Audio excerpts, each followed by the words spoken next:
to be aware of the subtle colors that lights and shadows take on in the real world. You'll start to understand the IOR, index of refraction, of many real-world substances, like glass, water, diamond, ice, etc. You'll start to notice just how messy and dirty and far from perfect the real world is. You'll become fascinated by real-world materials like wood grain, marble patterns, human skin colors, textures, metallic automobile paint, dirt, gravel, concrete, etc.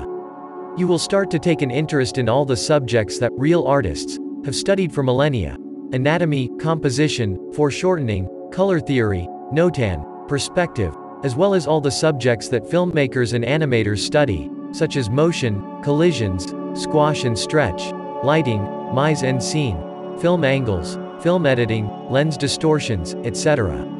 You may take an interest in some of the specialized skills that 3D offers, like explosions, fires, smoke, weather phenomena, fluid mechanics, hair, crowd behavior, cloth and clothing, etc. C4D will almost surely lead you into studying other important softwares like Adobe Photoshop, Illustrator and After Effects, RealFlow, Xparticles, Houdini, Vue d'Esprit, Pixelogic ZBrush, VRAY and quite few others. Again, as I say, the secret is to open C4D every single day, and learn at least one new function, tool or command, every single day. Your own diligence, intelligence and hunger will determine how fast you learn. Good luck.